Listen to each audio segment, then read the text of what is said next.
Okay, I started the recording right now. Okay, so once we run this go build command, we can see we have exe file generated called as hello.exe. So you can just straight away run this exe file. You can see the same output here, right?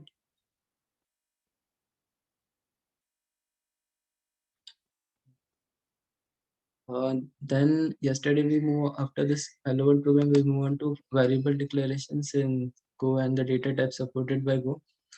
So to declare a variable, you use a var keyword followed by the name of the variable and the data type.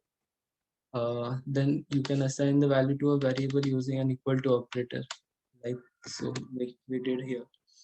So instead of having like two line of code to do a single thing, we can combine both the declaration and the value assignment using the dot equals operator, like here. So we declare a variable called p and then we assign a value 2.0 to it using our dot equal to operator.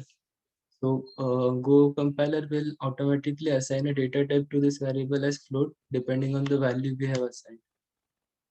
Okay. Then also another alternative to using dot equal to operator is like using the var keyword itself and then directly specifying the value to the variable without declaring the data type. So here also a Go compiler will automatically define like understand the data type based on the value you assign. Uh, then if you have multiple variables having the same data type, you can declare them using like comma. So here we did like we declared two variables e and f of type float. Okay. Uh, Other than this, if you have like multiple variables with multiple data types and you want to declare them in the same line, you can do like so. Like we have ABC three variable names and we are assigning three different values. Like for A, we are assigning an integer. For B, we are assigning a float value. And then for C, we are assigning a string. So based on the value you assign, so it depends on the sequence of the name you've given and the values you have. So the first variable will take this integer value, the second variable will take this float value, and the third variable will take the string value. Okay. Uh, then okay, so the basic data types that we have in Golang are numeric. We have integer. So for integer we have int, int 8, int 16, int 32, int 64, just specifying their like bytes, bit sizes. So if you use an int as a data type, it will take whatever system you have. If you are running on a 64-bit machine, it will default to int 64. Okay. Uh, then we have booleans. Float For float we have float 32 and float 64. So these are like two floating type in Go. Then you have boolean. So if you declare a variable as varg bool, so by default its value is false. Okay. So we will cover that like the null values for every data type. But just for the declaration, if you declare a value variable as bool, it by default takes value as false. Okay. Then the other inbuilt data type that we have is a map. So map is a key value pair. You can have like any data type as a key and any data type as a value. So you like here I declared a map of string and string. So instead of string and string, you can always declare a map of string and int or string and float or float and string. That's up to you. So you can declare a map in two ways. So this is one way where you use a make function. Okay, so make takes a data type of the variable you want to create and the size. But for map, the size is an optional field. You can specify a size if you want, like by specifying the length in here. So it will create a map with containing five elements. Okay. To assign a value to the map, you just specify the key in a square bracket, and then using an equal to operator, you assign the value to it. The other method to declare a map, instead of using a make function call, you can directly like create a map here as map of string and string, and then using curly braces, you can directly assign values to it. Okay. Then the another built-in data type is an array. So arrays are declared as on line 26. We start with the var keyword, then the name of the array with the length specified inside a square bracket, and then the data type of the array. Okay. So when you declare an array of this line declares an array with elements of type integer and length equal to 5. So an array is something which you cannot like mutate. Like you cannot increase or decrease its size, or you cannot assign another array of like length 6 to this array. So it is an data type in itself. If you will like, so instead of having like this inflexible kind of approach to using a sequential data storage, we have something called a slice. So slice is kind of abstraction over the array data type which we have inbuilt. So when you create a slice, you don't specify the length inside the data type you have, like in the square braces. You can specify the length.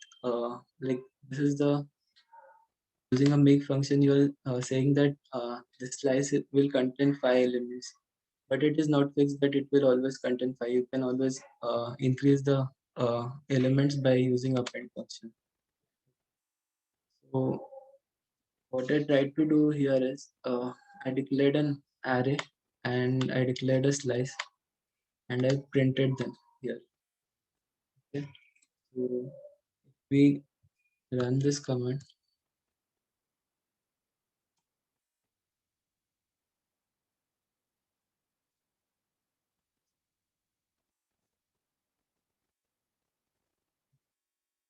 So if you can see, this is the array one and this is our slice one.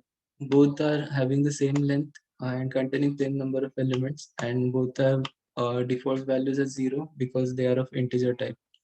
Okay, but what I can do with slices, I can append a new element to the slice, and that will increase its like length. So when I append say 10 to our slice one, you can see that our slice has become 0, 0, 0, and we have a last element as 10, right?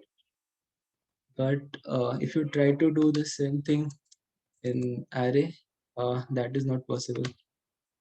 Okay, so straight away when you like try to use an append function on array, it will give an error here only. But if you still want to run this, uh, the append function won't work on the array. Okay. As in another example, if you have like say a new array 2, which has a length of 10, and you want to assign this array 1 to array 2. So you want to like try to do this. Okay. So it will straight away give an error that these two are like different data types in altogether, even though they are of same data type like array of int. Since their lengths are different, we cannot equate them. Like Go considers them as separate data type in its. Okay. Uh, like, are we clear up to this? Like, or do we have any doubt? No, I think we can slice an array, but not make a slice an array, right? By slicing, you mean like this, right? from 1 to 5 you want, right?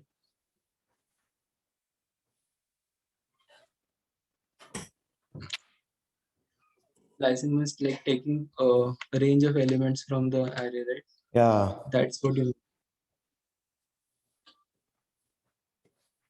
Yeah. So that is possible, right? But our own array won't change. Our array will still contain 5 elements, right? Yeah, your array will stay the same, but still you can take a part of the array and make a slice. Yeah. So it is kind of like getting a subset of that array, but you cannot like append a new element to an array and do that in slice, right? Yeah.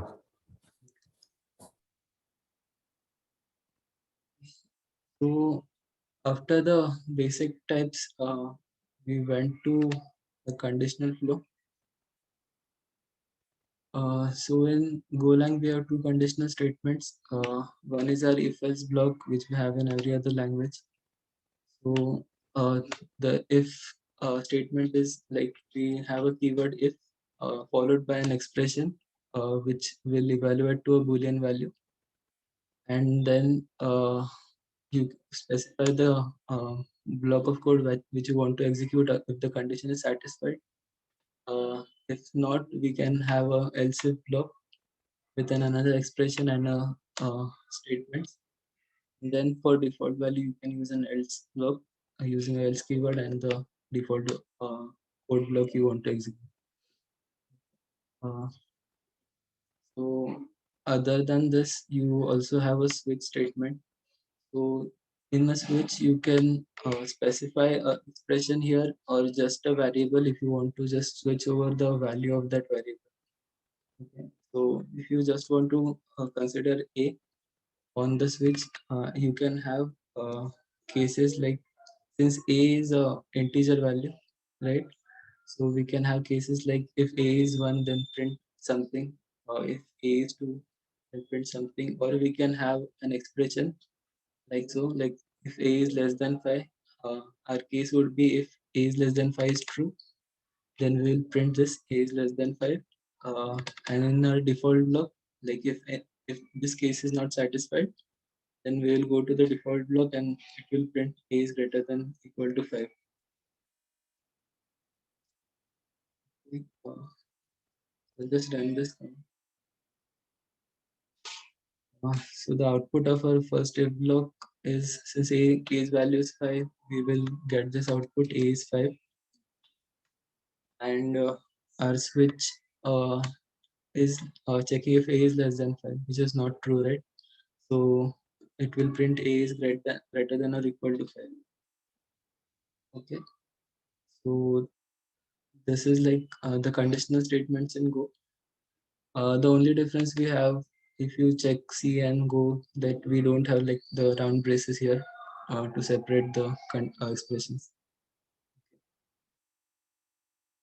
Uh, is this fine? The switch and if.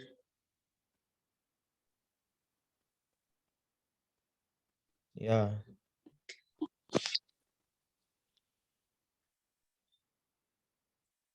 Then we move on to the looping structures. So Go has only like one looping structure called for. So this is a like normal for loop where we have a counter initiated and then we check the condition and then we have increment or decrement part.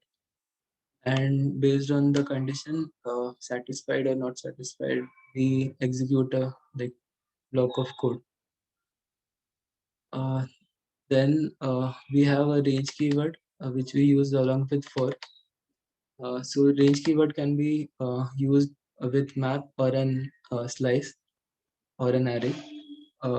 So when you range over a map, the values you are getting are key and the value for each element of the map.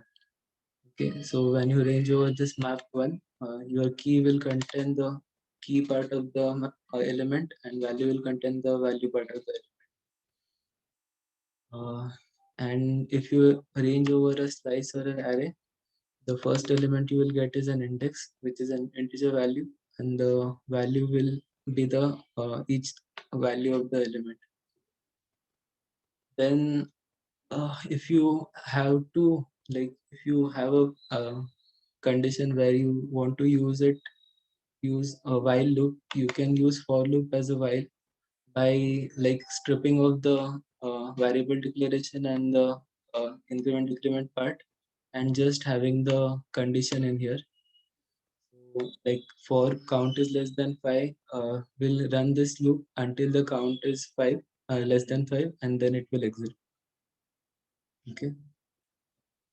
We'll just run it quickly.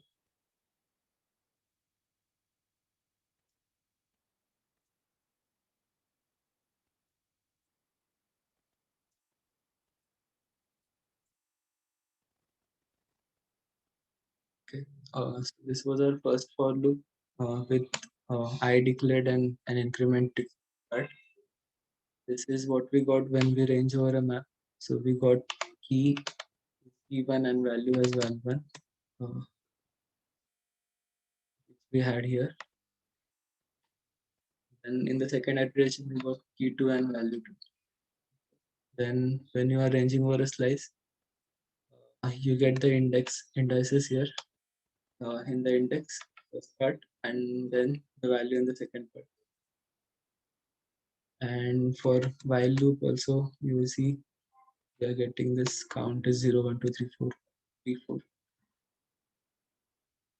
Okay. So that this was the part we discussed yesterday, right? So any questions on this, like on this variable declaration, looping, conditionals?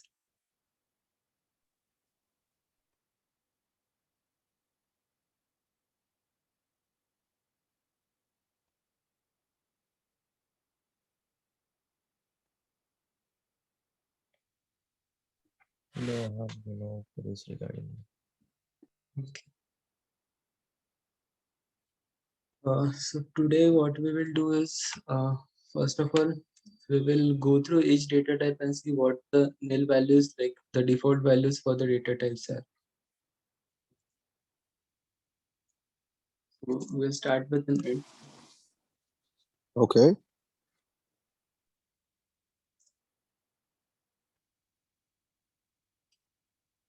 I just copy paste it multiple times so we have the data types covered.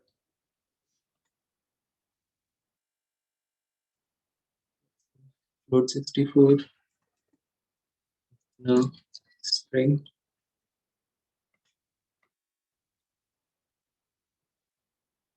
We have a slice print.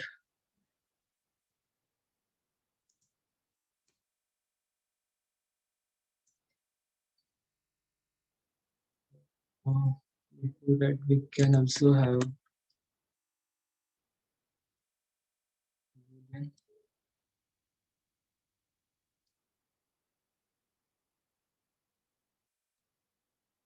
then a map.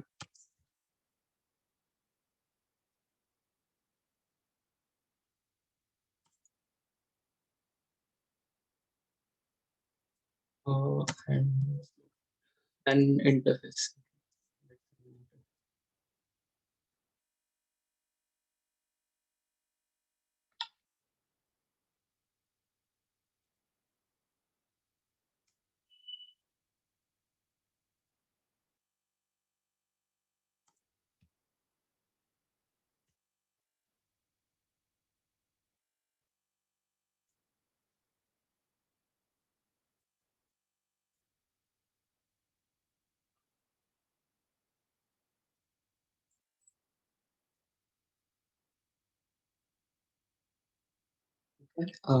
So first we had an int value, right?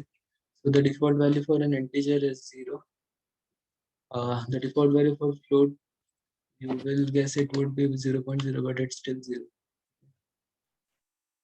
Then for a string, it is an empty string, so we just have a space here. For Boolean, it is false.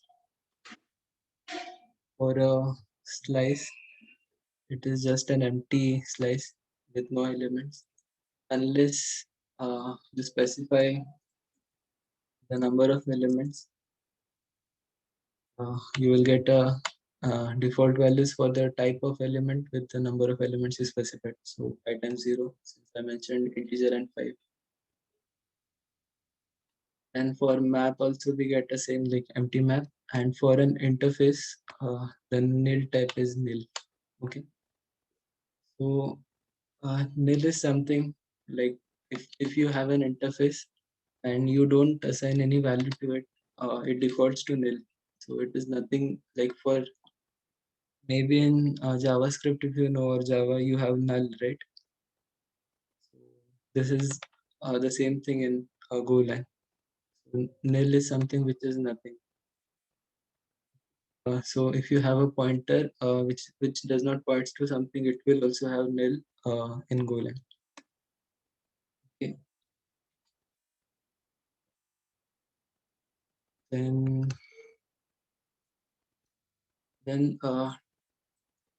let's look out for the custom types in Golang.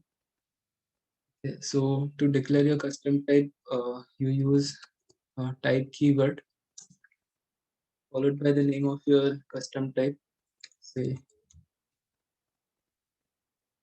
custom type 1 and the data type you want to assign to your custom type. Okay, so your custom type can also be an integer or a float in the backend, but you will refer to it as a custom type. So mostly when you like code in Golang, you won't be like using the built-in data types. To create a custom type, you will use struct to create your custom types in most of the cases. So struct is kind of a class in Java, but with just the members with no methods. Like the methods are not mandatory. So if you have a custom type, you can add fields to it. Say an ID, a name if you want. Okay. Then to create a variable out of a custom type, you can use similar syntax as you have for other data types. So you will use a var keyword followed by the name of your variable and the type. So this will create a variable C1 with type custom type. Okay. Then the other way to create a new variable out of custom type is using C, using the new function. So new function will return a pointer to this custom type. So C2 will take the value as pointer to a custom type. Okay. So by default, if you try to print both the C1 and C2,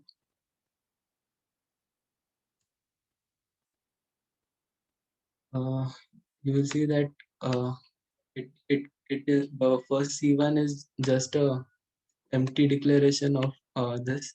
Like the ID is integer type, so it took the value as 0, and the string for string it has taken an empty string. I'll print it in a different way so you can get more clear idea out of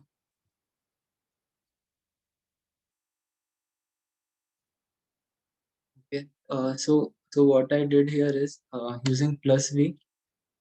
You can print the name of the fields if you have a custom type like this. You can print the name of the field and the value assigned to that field using plus v. Okay. You use a printf for formatted string, and the string you pass in the operator as like a percent plus v, and then you can get the field names printed as well.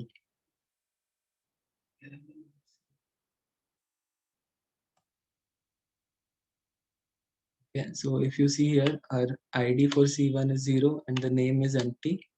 And similarly, as C2, since it is an pointer, we see an ampersand sign here, referring that it is a pointer. And then it has ID equal to 0 and name as blank string. So if you want to assign any value to the fields, you can use a dot operator. So like if you want to assign ID to C1, you can do it like this, and name, so C1 dot name equal to name1. Okay. Similarly for C2 also you can do in the same way. So even though it is a pointer, it will work the same uh, as the normal variable declaration.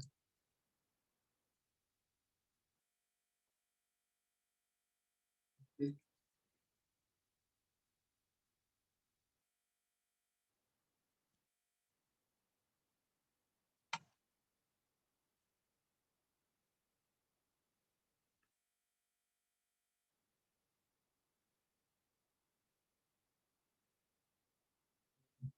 This is C1 with value of ID as 1 and name as name1, and C2 ID2 name2. Okay. Uh, the other way to like instead of doing in this way, you can like straight away declare a variable of type from type and assign values to its field. So for that, we can use a var or a dot equals operator, and then you can directly type out the data type, and in the curly braces, you can specify the name of the field followed by the value for it, and you give a comma after that, and then the name of the second field, and then the value of the second field, and specify a comma. If you are using a curly brace as this, like you are using multiple lines to declare this, have a comma at the ending, or it will like give an error. Okay. Uh,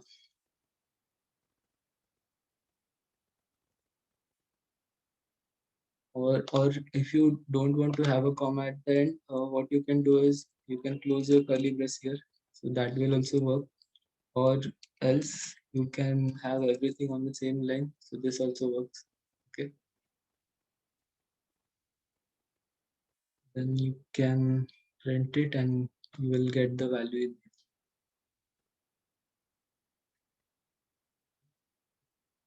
in. Is this clear? Like the three ways to create a custom variable, like variable of custom type, and assigning values to it.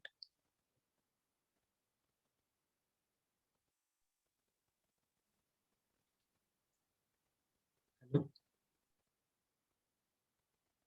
Uh, guys, you can hear me, right? Yeah, Vinit, we can hear you. Yeah. Are you all clear with these three ways of like declaring a? I'm clear with the custom type. Yeah. Yes, as of now, we are clear. Yeah. Okay. Uh, Since we are using this plus v, I'll just demonstrate like what if we don't use a plus sign between v, what value we get. So the plus sign is used to like specify the field names while printing. Okay. So if you remove that plus sign, you will just get the values in the same sequence as your field names. So first is your ID and the second is name. So you will get the ID and the name. Uh, then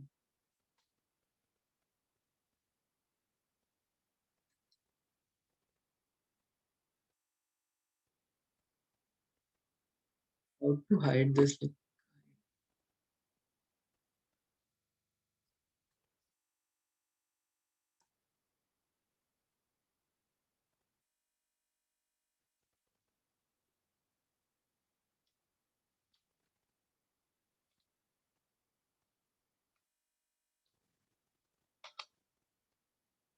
okay. Now what we can do is yeah. So in our first program we saw that each function like each Go program starts with a package name, right?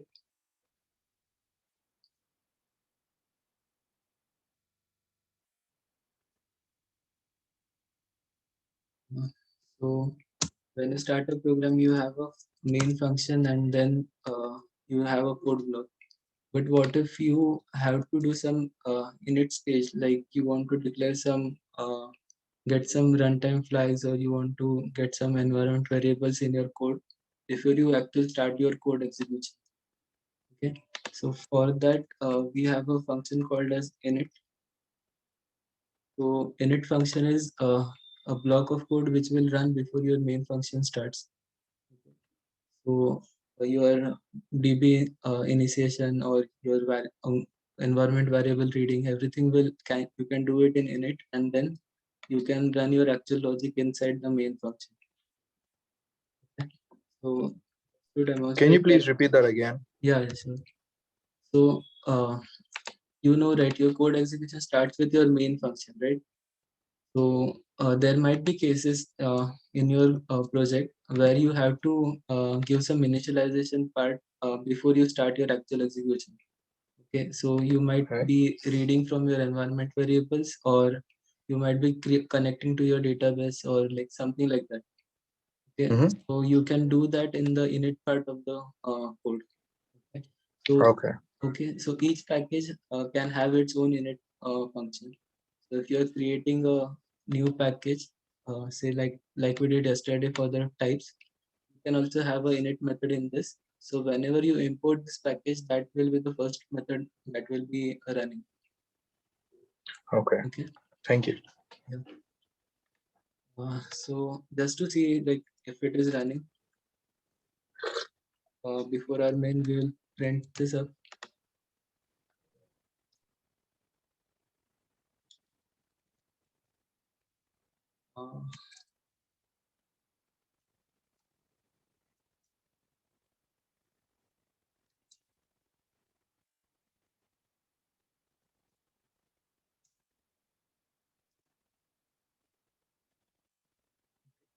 Uh, so if you see, our init is called first after our main method.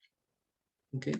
So if you have any initialization part, you can straight away put it in this init block, and then you can, depending on that, after this is executed, your main program will be executed. This was one part. Then let's see functions.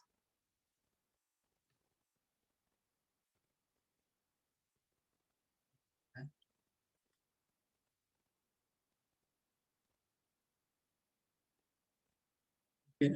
So the first function we saw was our main function, right? So main function, we already know what it does. It starts the program execution. Our code starts running from our main function. Then we can create functions using a func keyword followed by the name of the function. Say add,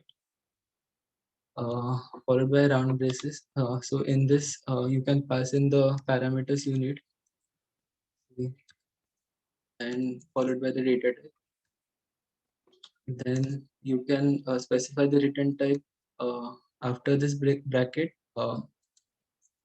Then using the curly brace, you will define the body of the function. Okay. So just we will return plus b in here. To call a function, you can call it using the like normal function call using round braces and passing the parameter arguments in here, and print it.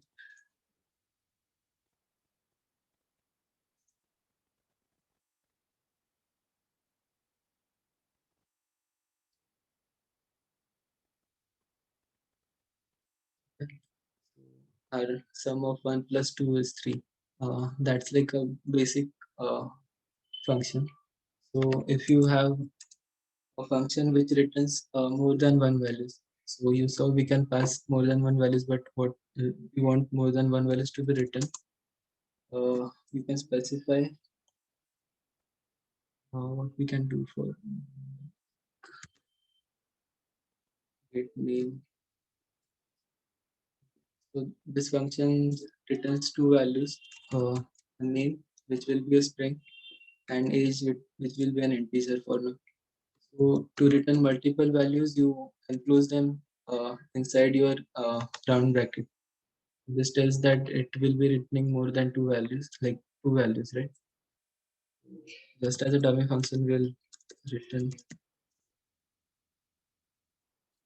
string, and an integer. Okay.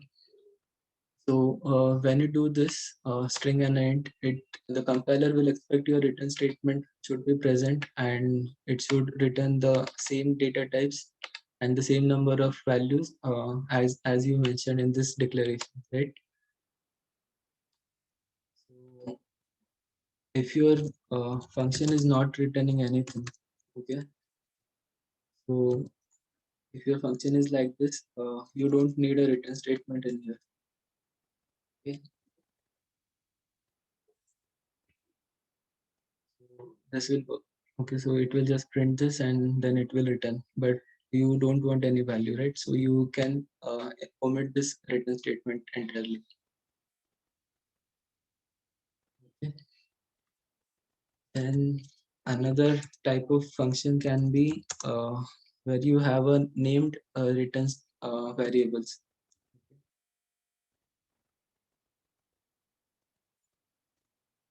If your function similar to our sum function, so we are taking two integers and our output is sum, which is an integer. So you can name a variable which you are returning. Okay. So what this will do is like if you can straight away do sum equal to a plus b and then return. Okay. So this sum is the same variable that we have in here.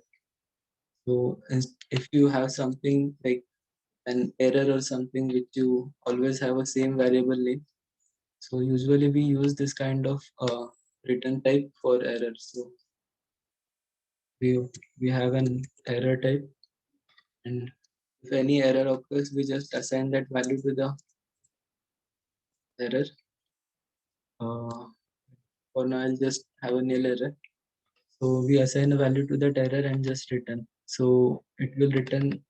So we don't have to like put that value in the return statement. So if you assign the value to the variable, it will be returned when you call the return statement. Okay. Like, is this part clear? The named return, or should I?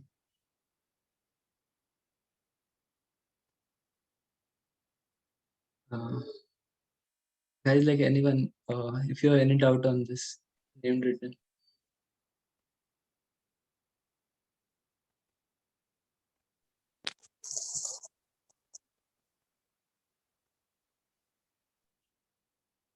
Okay.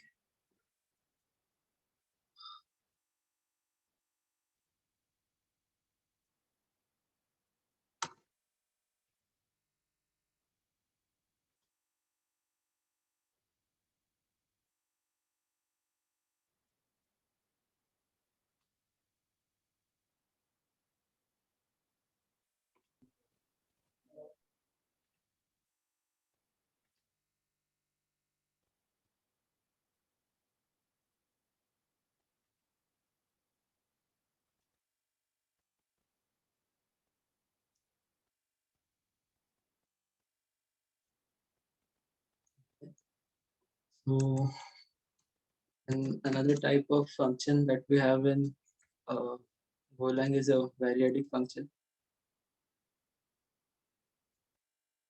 So, a variadic function is something which has no fixed number of input arguments. Okay.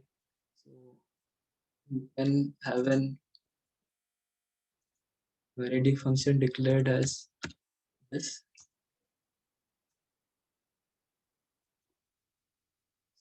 So what this mean is these three dots mean that you can have any number of integers passed to this function. Okay. So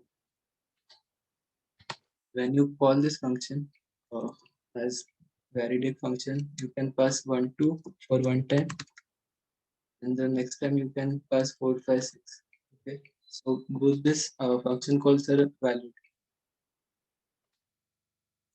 So to get the values of the arguments passed in this int, like in this argument, you have to use a for loop.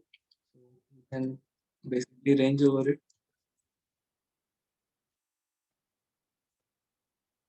using the range keyword followed by the name of the argument which we have in here, and say we are just calculating the sum of all the values. Okay.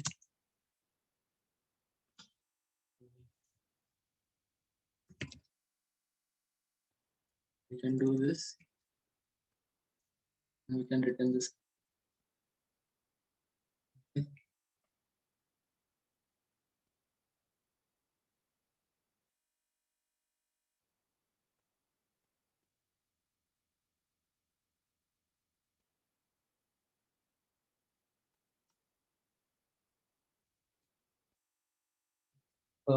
So just to see like what happens when you run your variadic function. So for the first time we passed 1 and 2. So the output we got is 3. For the second time we had 4, 5, 6. So the output is 50. So you don't have to have a fixed number of arguments for a variadic function, right? So this is useful in the case like our print statement. So our print statement can have any number of arguments passed to it. Like you can, like here we have a string and then a variable. You can also keep on adding like new elements or like passing new elements, say third arg and anything. So if you see the definition of our println statement, it takes an variadic number like dot and an interface, right? So it takes n number of interfaces. So you can pass any number of interfaces and it will print them out. Okay. So is this part clear? Starting from like basic function to variadic. Yeah, it is clear. Yeah, it's clear.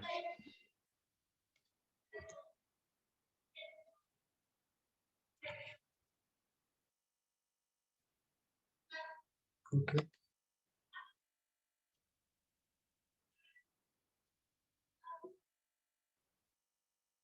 So now we look at methods. Okay. So method is similar to a function, but it is defined on some of your structs or some of your custom types. So it takes a receiver to call that function. So in Java, when you declare a class, you have a method, right, inside a class. So when you create an object out of that class and you want to call any method of that object, you use a dot operator and then call that method. So the same thing applies to methods in Golang as well. So if you say we have a custom type called animal, and we have the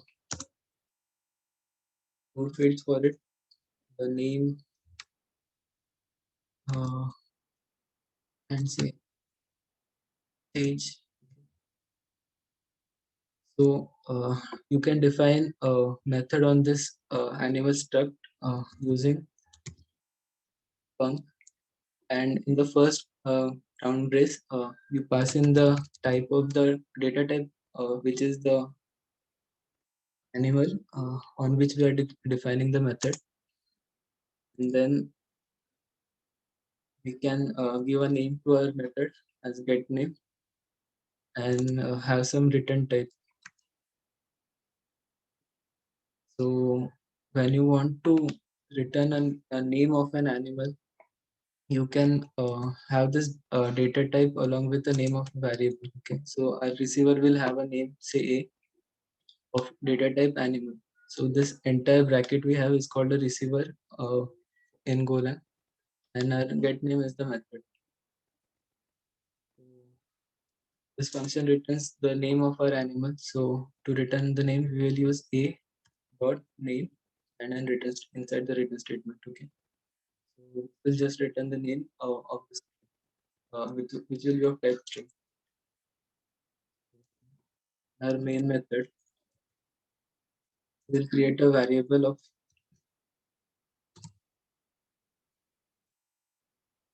animal, and then we will send some values to it. See, is and which is equal to 5. Then if you want to get the name of this dog, so you can call it using dog dot get name. You can get it in the variable, or you can straight away print it.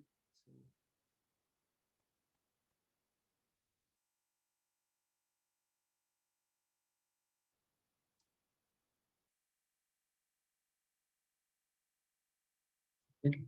So when we ran this get name method, we got dog1 in this name variable. Okay. Is this clear, like the receiver part and the method definition?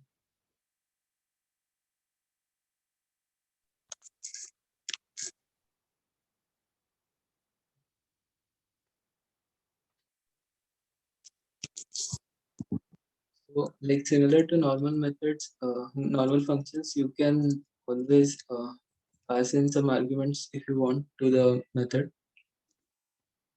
If we have like a same method on our animal struct, we can have some string to be passed, and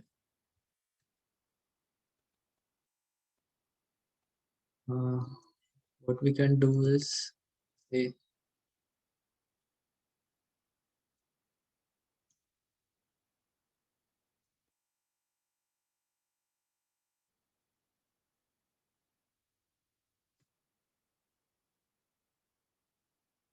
so what I did is like I just printed this name of the dog says, name of the animal says, and the string that we passed. Okay.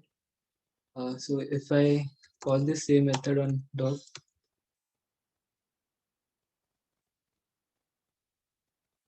like so dog says bark, and we ran it. So this is printed. Get the name of that dog says bark. Okay. And if you are not going to access this animal variable which we are using, like to call this method, you can omit this variable name. So once I like deleted that a, I got an error. And if you don't want to use the value of that receiver, you can straight away remove that variable name from there, and then you can run your function.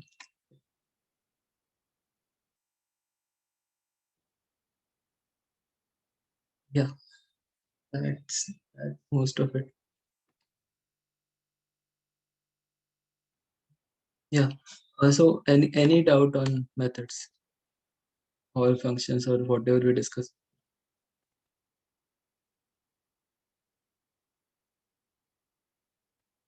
No.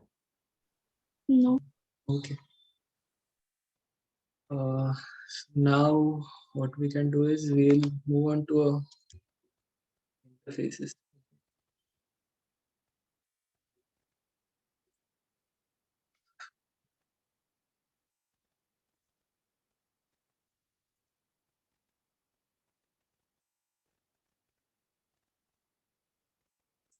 So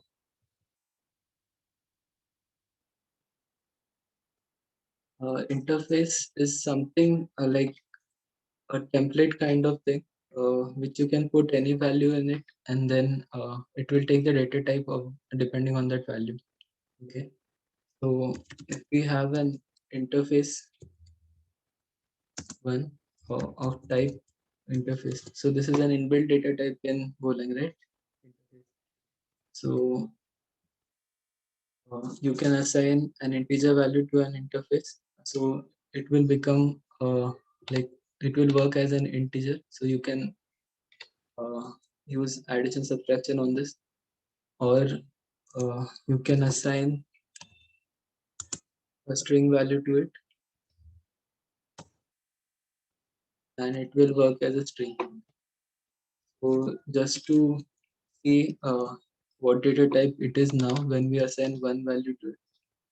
So we can use %t operator inside a formatted string to print the type.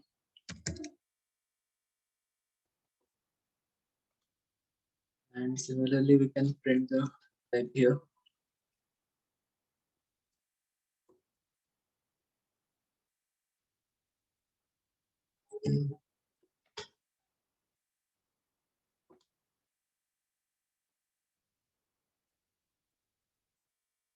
Okay, so when we assigned one to it, its type became integer, and when we assigned a string, it became a string. Okay.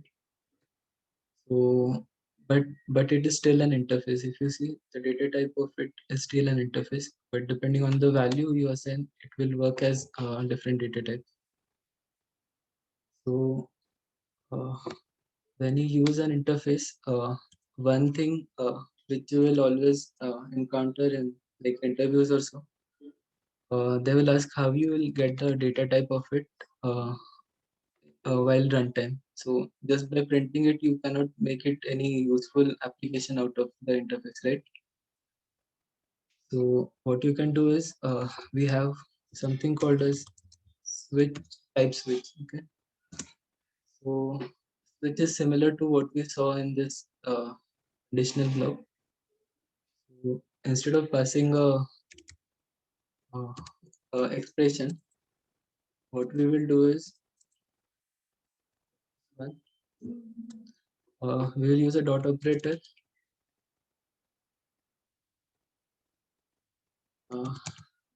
And inside the braces we'll pass in the type. Okay, so what it will do is it will try to get the type of this interface, and then we can have a case running on this. So if it is an int, we can say that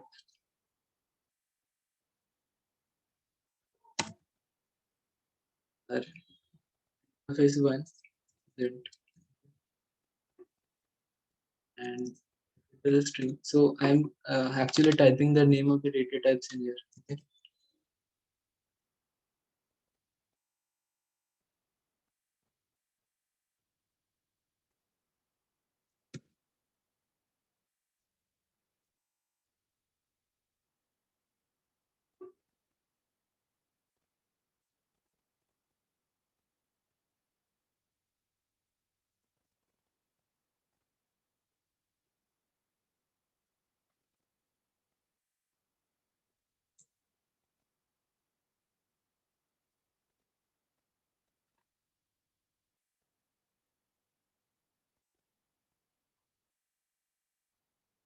Okay.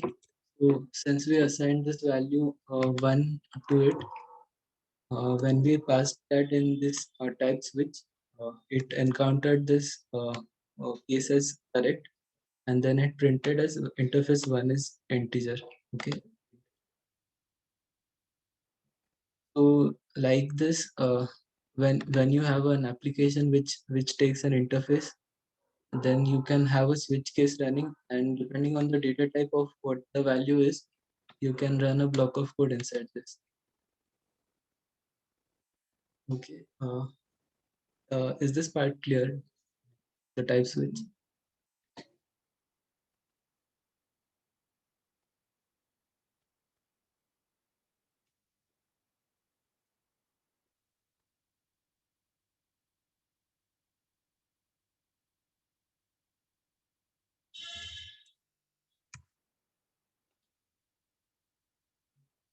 Guys, it will be better if you answer, like give some response.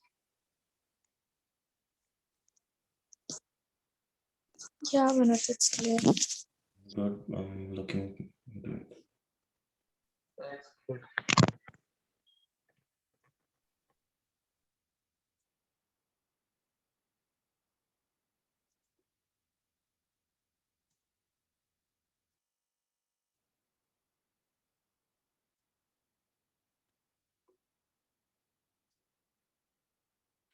Now what we are left.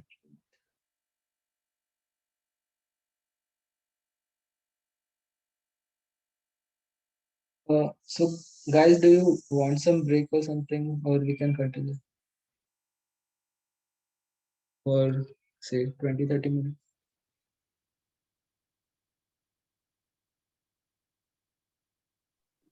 Yeah, that would be great. Okay. So we'll connect back in 30 minutes. Is that fine? Okay. Okay. By the time, if you have any questions, you can tell me. I'll be here only. Oh, sure. Okay. Okay.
Okay. So before we move on with the interface, let's have a look in on typecasting. Okay. This like we should have taken this up before, like when we declared the data types and all. But let's now discuss about it.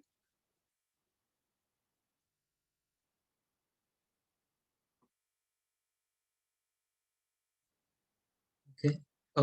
So you can typecast between the inbuilt data types by using syntax this.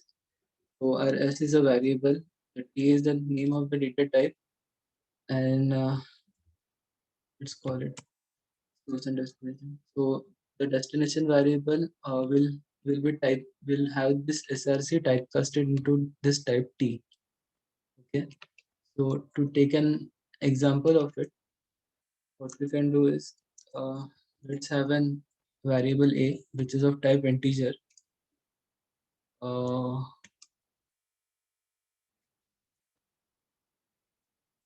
and then another variable B which is of type float. Okay. Now if I assign a value say 3.14 to B, and I want to convert like assign the value of B to A. Okay, just the part before the decimal point.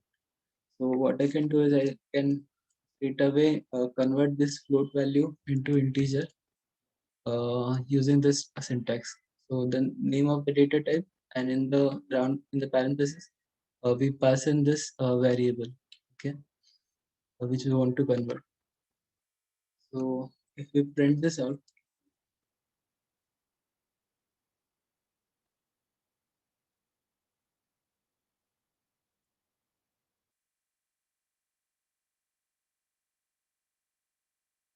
so we will have our A typecasted as integer from B. Okay, so the decimal part of it is truncated, and we just get the integer part of it.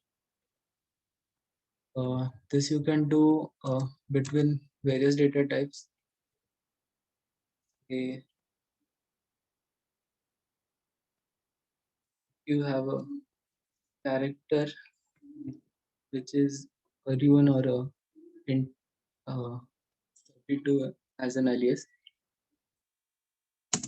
Let's see.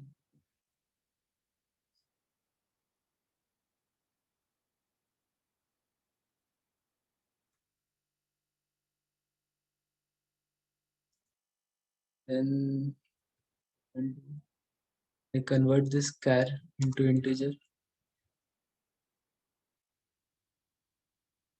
and you should get the ASCII value of it in the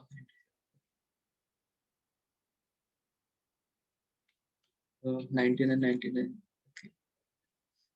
So this char which we defined as small c, the value, since I told you yesterday, right? This rune is also an integer type.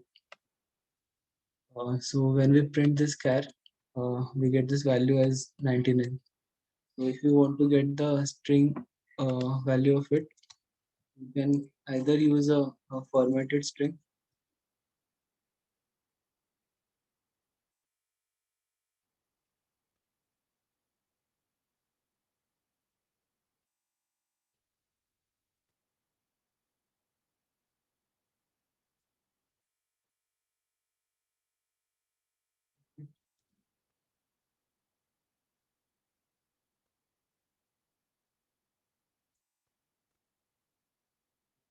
This is our character, and this is the integer value of when we typecast it.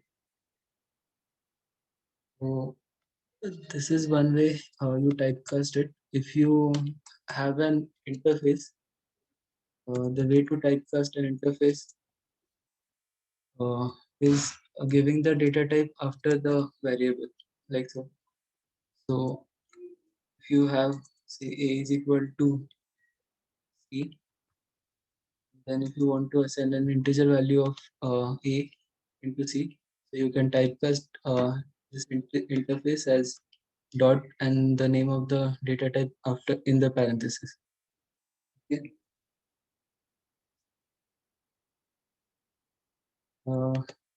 Guys, like, is this clear? Typecasting for this, like, built-in types. Yeah.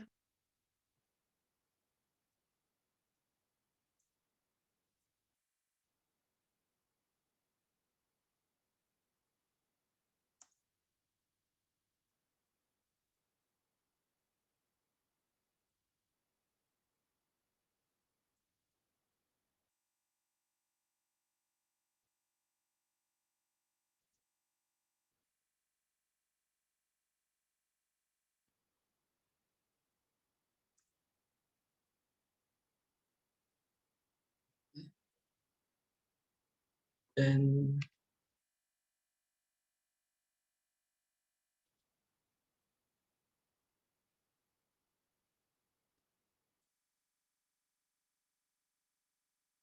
let's look at some like functions on strings, okay? Like string manipulation functions.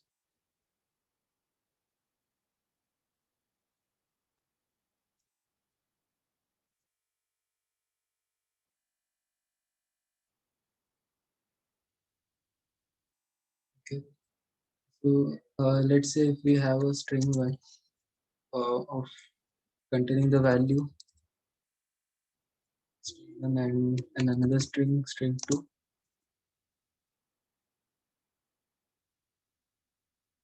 So basic manipulations can be like concatenating the string.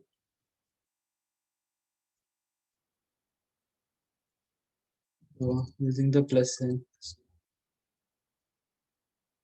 when you run this, you concatenate without a space. Then if you want to get the length of it, you use the length function. Just call the length function and inside pass in the variable. We get this length of the string, one which is 7. Then if you want to convert like this string into uppercase, we have an inbuilt package called strings.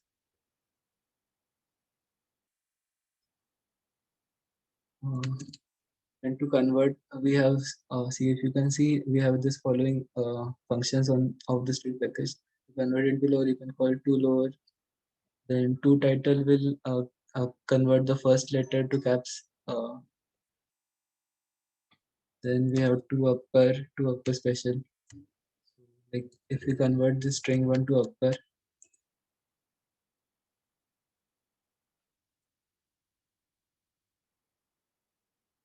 so for using strings, you need the strings package included. So this will convert this entire string into uppercase.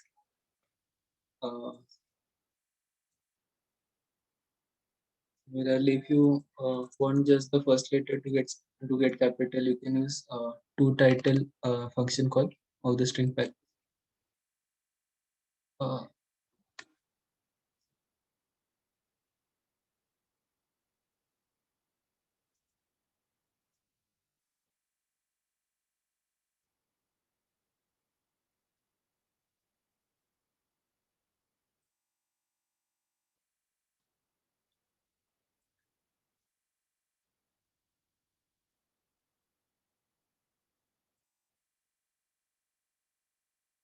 like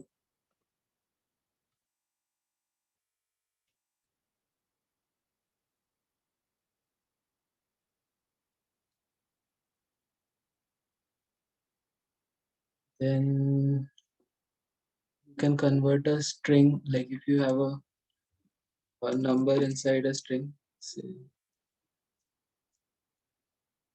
like so. To convert this into integer, you cannot directly call the int typecasting operator like we did before. To do this, you can use this string conv package. Okay, and we have this a to I function. So you pass in a string and you get an integer and an error. If it encounters an error, so I'll just print both the values which it returns.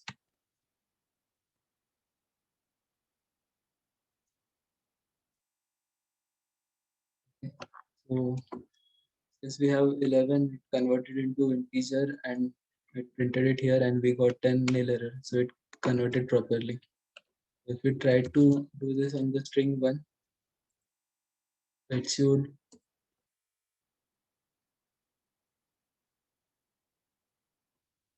give an error like so, that since this does not contain like a valid integer, it is not able to pass it properly. Okay. Uh, so apart from this, you can check like few websites like this. Go by example is one which you can have a quick reference kind of thing. Like if you forgot some functions, you can go to the site.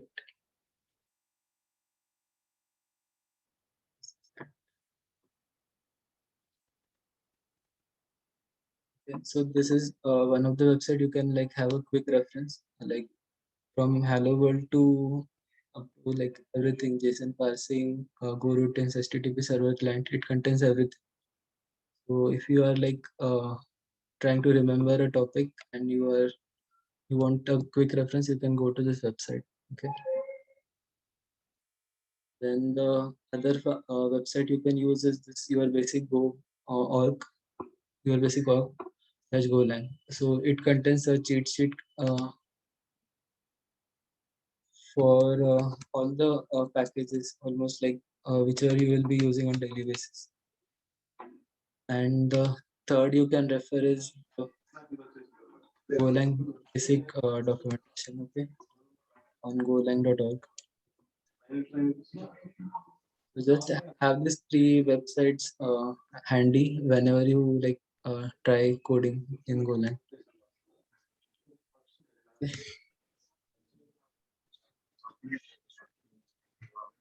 And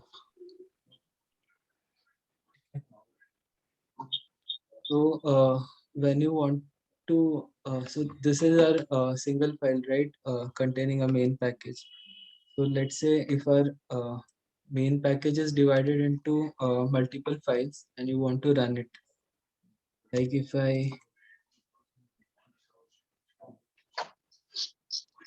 create a folder in Excel and inside it I create main1.go and I have a types.go. Okay. And what I will do is just copy this. I will have my main function in this. వేరే meeting ఉంది నేను cancel.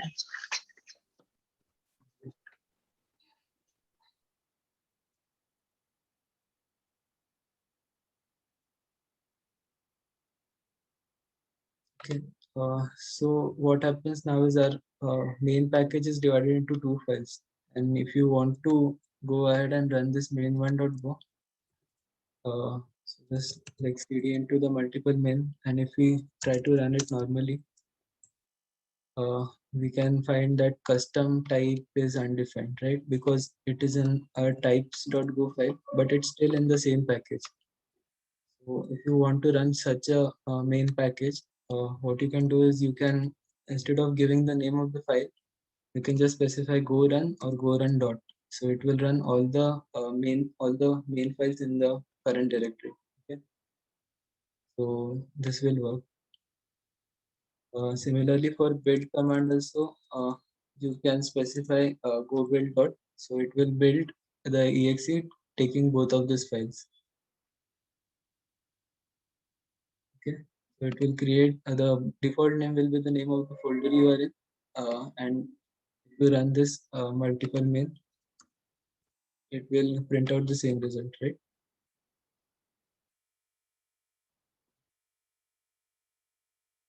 So is this clear? Like running multiple files at same time?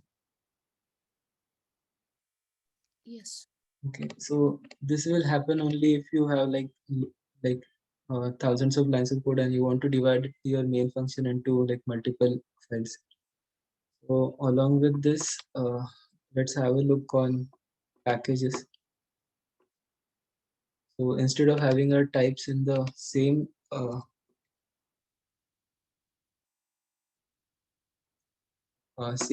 main package, we can create our own package and then store our types in that package. So inside our package example, which is like kind of a root for our project, we are going to create a new folder called types. Okay, and in that type, I'll just move this file, and we change the name to types. Okay, so this tells that we created a package named types, and we have this type called custom type inside it. So when you want to use this custom type inside your main function, what you are going to do is, so if you have like multiple import statements, you can either write import, import, import multiple times, or you can create a block of import like so, using a parenthesis. So you can import this type, and then you can use it like this. So types.custom type.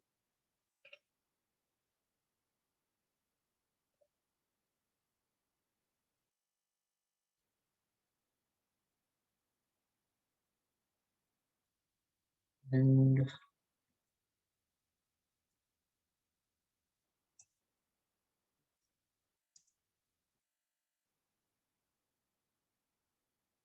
now if we run this,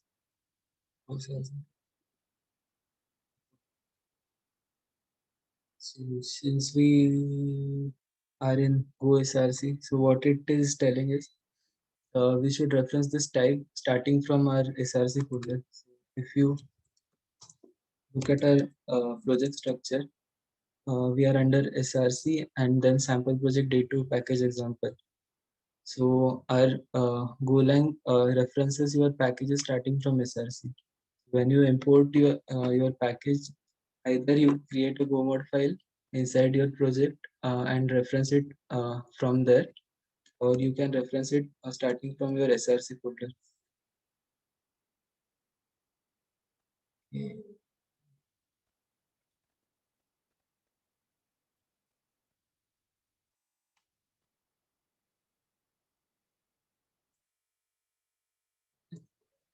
So now it is referencing it correctly to the types package, and then it is running in the normal way. So we can import that custom type from there, and we can create variables out of it.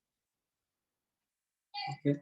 So packages in Golang are like of no other use than to just create a module kind of structure inside your project. Just to have a like similar kind of code combined in same package, this will be useful so that you can reference it in your main, and your main does not get overloaded with types and other functions. And you just import the package and use the whatever functionality you need from that package. Uh, Okay.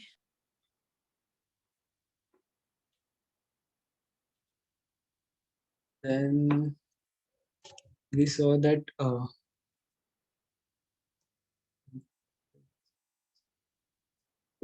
we saw how to use an interface just to get the value, and then like get the data type from it using a type switch, right? So similarly, you can create an template or an what you can say, a template type, so that you can implement the methods inside it. So like we have in Java, we create an abstract class containing some methods, and then we create our own classes which will implement that class and have a custom implementation for that methods. So the same thing we can do using interface, right? So what I will do is I'll create a interface, a new type called as animal, which will be of type interface. And inside this interface, what I'll do, I'll define some methods. Say get name and get age. Okay. So if you want your custom type to be a animal, okay. So if you want your type dog to implement these methods, what you can do is create a normal structure like we did for our custom type. So this is our custom type called dog, and it has some fields called name and age. And then you can define a method on dog. Okay. So for methods, we need an interface, right? A receiver, right? So we gave a receiver, and then we implement these two methods which we define in the interface.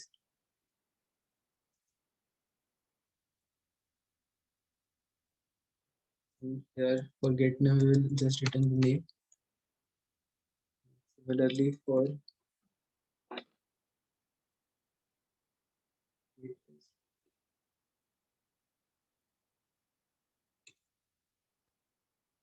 so the main part is this definition should remain common when you want to implement an interface. Okay. So a dog should, if you want the dog to satisfy this interface animal, you should have all the methods implemented on dog. Okay. So if even if you skip one of it, you will get an error that it cannot implement this interface. So we will just see how to use this. So inside in your main method, you create a variable d1 of type animal. Okay. So this is our interface. So now, if you want this d1 to behave as a dog, you can create a assign a dog structure value to a D1. This is basically creating a structure of type dog, and then we will assign the name and age fields. Okay, and then when you call the get name,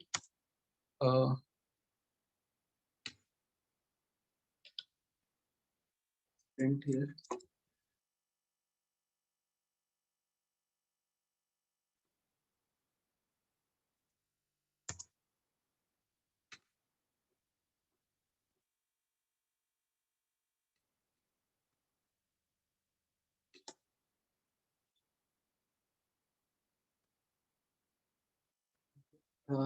So similar to dog, if we want another structure called as cat, we define another animal named cat. We'll just try to have the same structure as dog. So instead of just name, we can call it cat name and cat age. Just to have a difference in the name field names. And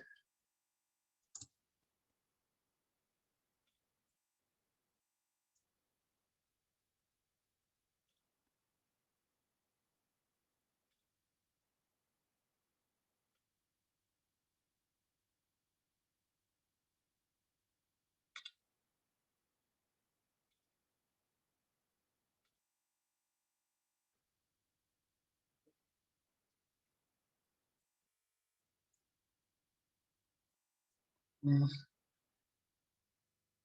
and now we can create another variable called C1, which will be of type animal, and we will assign the value to C1 as we will give the value of cat to C1.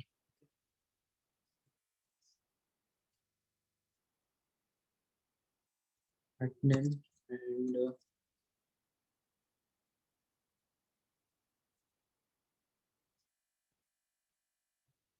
and we will call the get name function of for this.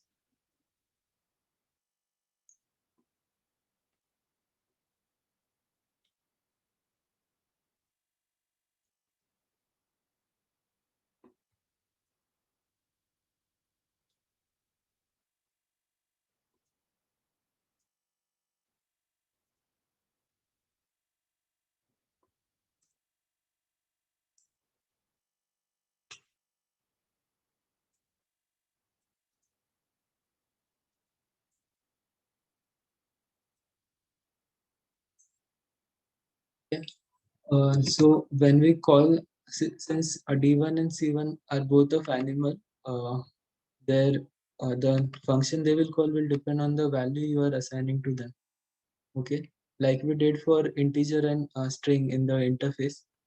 When we assign the name, the value as integer, we saw that the data type changed to integer, and when we assign the value as string, it changed to string. So similarly, in our custom types also, it happens the same way.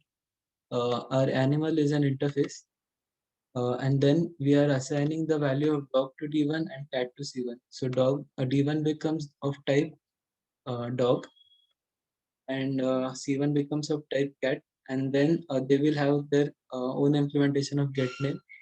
And when you run this for D1, we get this output: get name of dog is dog1, and get name of cat is cat1 for C1. So when you want to do this, you need to make sure that you have both this like all the function methods defined inside an interface to be implemented on that structure. So if I try to comment this out, like if I don't implement the getIs function of the dog and I try to assign the value of dog to D1, it will throw me an error, right? So it says cannot use dog literal, which is of type dog, as animal because it is missing the getEdge method. Is it clear?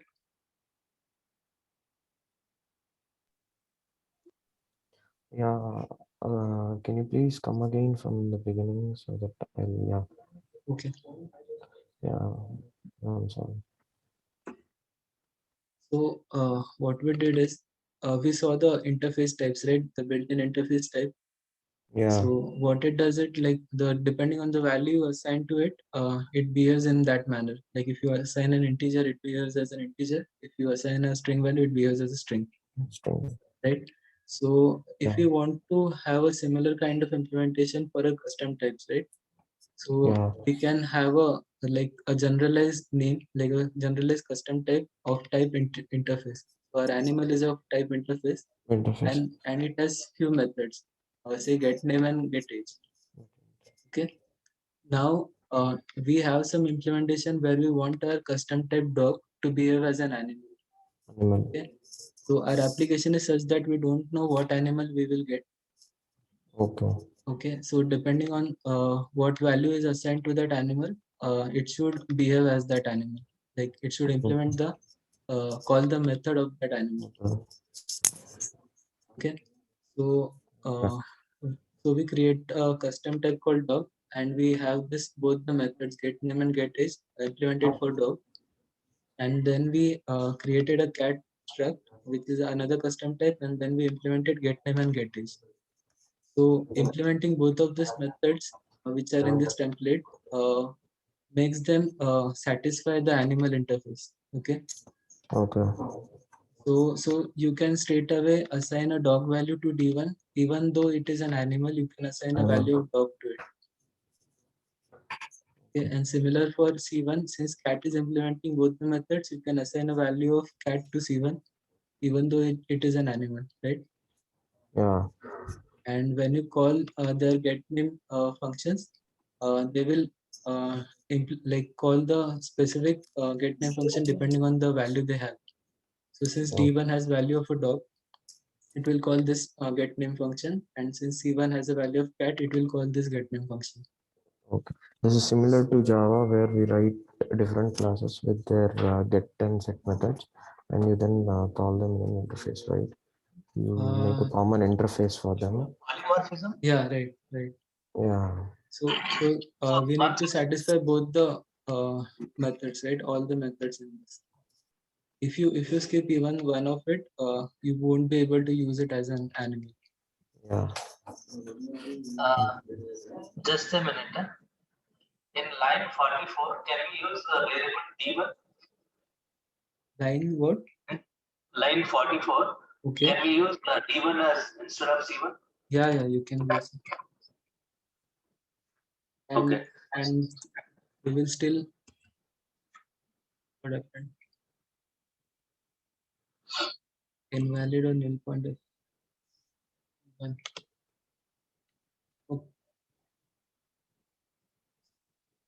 Okay, so we first let me clear this out since we are not using it. So we have D1 first I assigned value of dog, then we assigned value of cat, right? So I run this. So first it will call the value of dog, get name of dog, and then it will call the get name of cat. So since it is an animal and we are assigning different values, it will call different get names depending on the value we assign.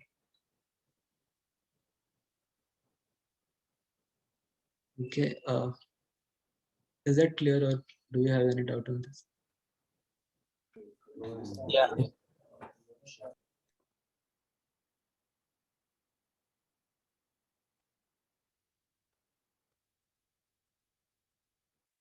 Like that is all we had on today's agenda. Like if you have any doubts regarding like previous day or today, or you have any installation problems, you can tell me.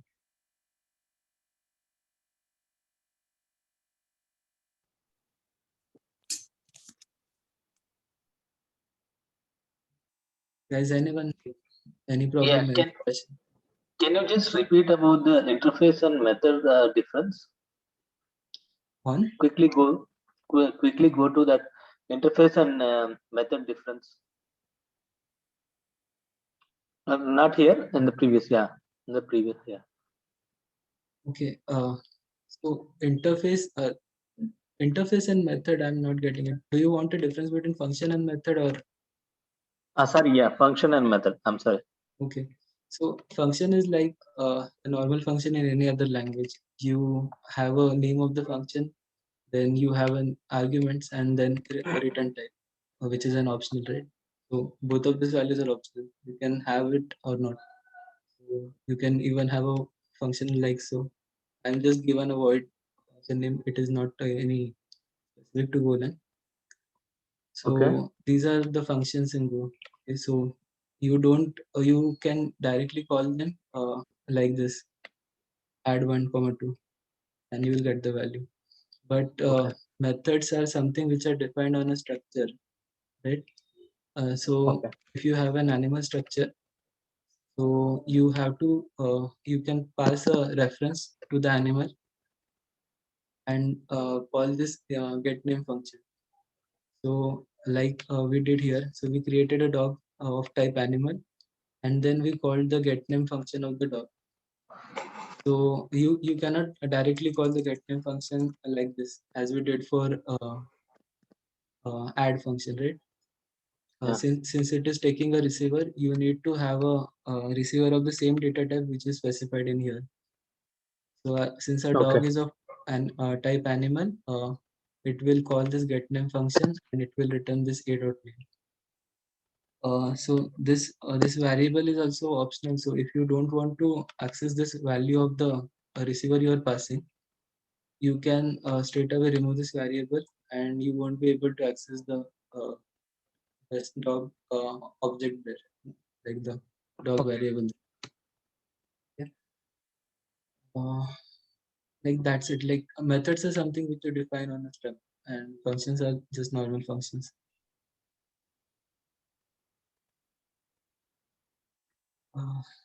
Is that fine, or you want some more? One second. Here, I've seen somewhere we are returning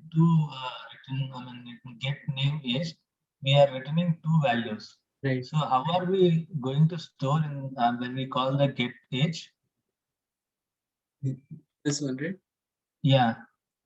So when you call it like so, How will you store the values of the return statement?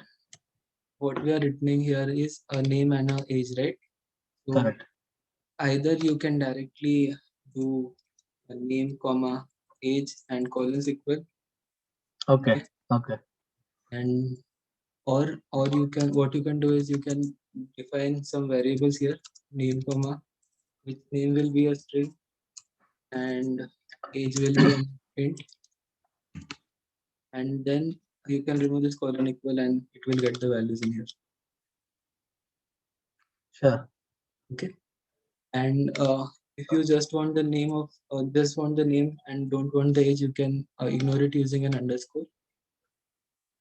Okay. So if a function is returning more than the values you need, you can just ignore them. Okay. But you cannot do like this. So since it is returning two values and you are trying to assign it to one, it will give an error. You so can, one has to be nullified. yeah. So as many written statement has many returns, so we can put those many there. Is it? Yeah. So the number of returns return parameter you specify in here, that many has to be written, Okay. Okay. right? Okay. Sure. Or what I you have a can do question. is, yeah. Function variadiction function, you gave like n number of inputs, right? In the same way, can I even put it like n number of return? Yeah, that's what I was going to say. Okay, You can do that same thing in here as well. So when you have this variety function, you can give a dot dot dot in here as well.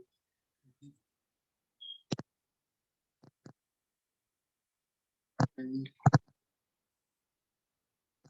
yes, it should do.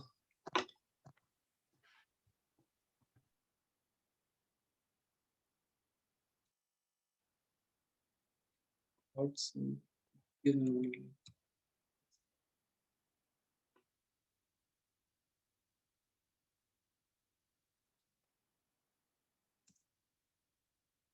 No. It's not taking. Let's search it. No.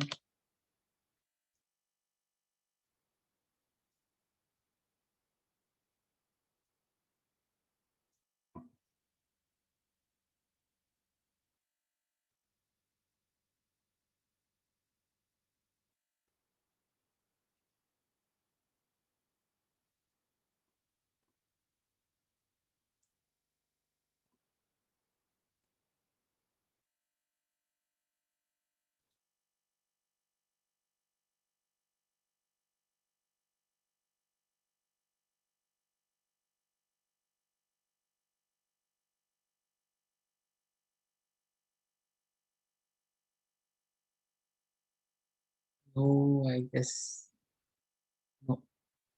So we need to give a specified return.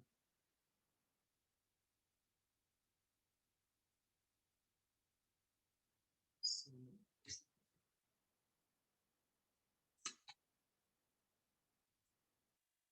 we need to tell him like how many variables you are returning.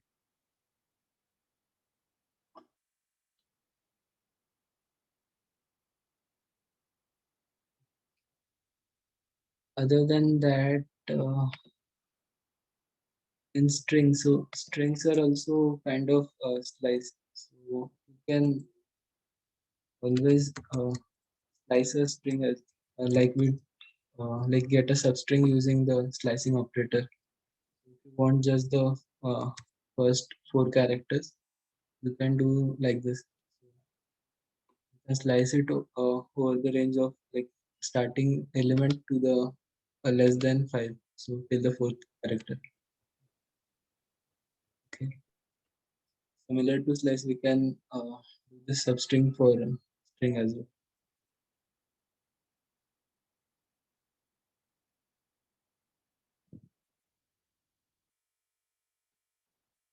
Can we take?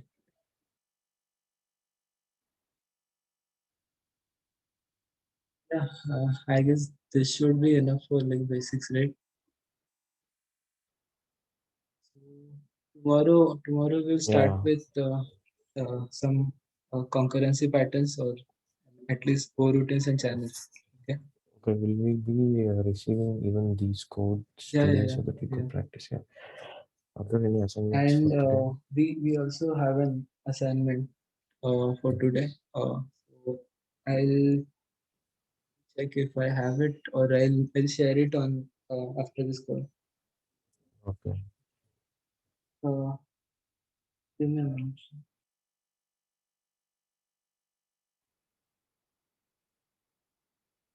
Yeah, we have it.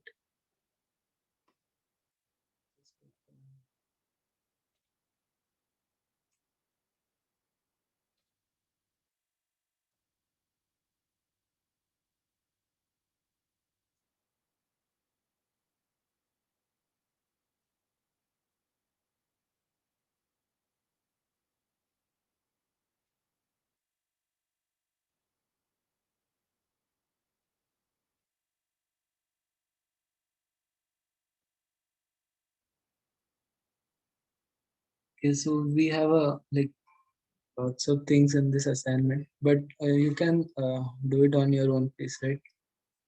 So Yeah. nothing much difficult, just like basics thing which we did. So this is part of slice which we did. Just initializing part, printing it, like appending values to it, like basic stuff which we saw in this like last 2 days. Similar for maps, like we create some maps, assigning values, iterating over map. So for iterating, you know, right? You can use for range.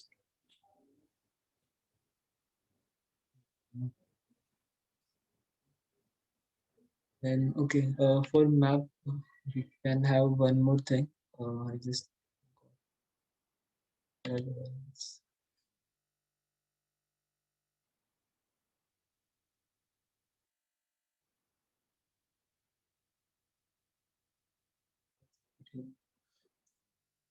so when you create a map, we have a map one, right? This. So if you want to delete a particular key out of it, So we have this map 2 and we want to say delete this key 2 from this map. So you want to delete this entire record. What you What? can do is, Hmm. yeah, I'll repeat it again. So we have a map, right? We have two elements in it, one key value pair and this is second key value pair, right? Hmm. So if you want to delete a specific key out of it, like a element out of it, you can use the delete method.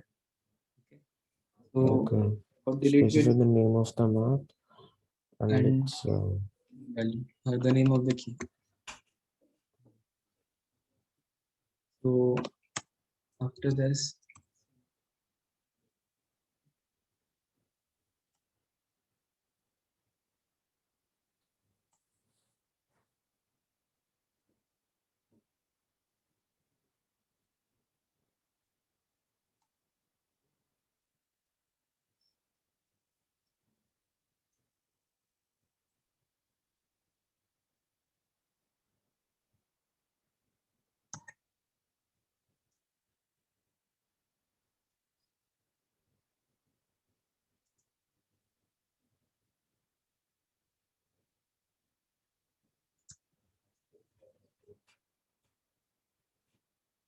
if you see after calling the delete, which the key which we passed is the element of that key will be deleted from the map. okay.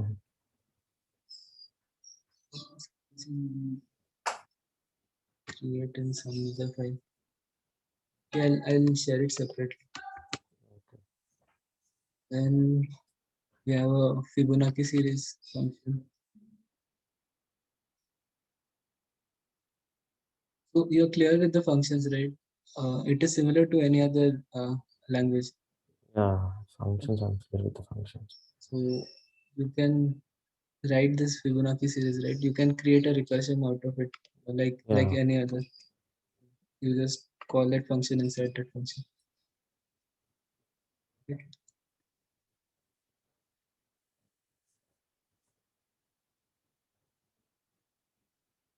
Okay, and if you don't have Golang installed, you can use this online compiler which Golang provides, the official site.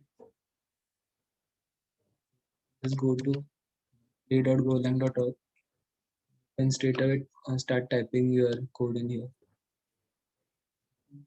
and you can click on run and it will print the output.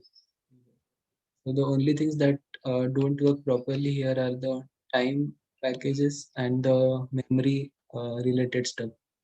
Your pointers and addresses won't be like correct, but other than that, everything will work properly here. Okay. So even while you are on a project, if you have to like test a small snippet of code, you can straight away put it here and run it. You don't have to create a file in your system.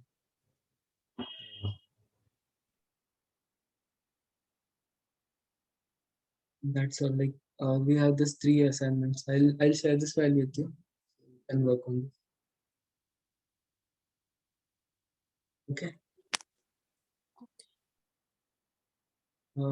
Apart from this, anything else?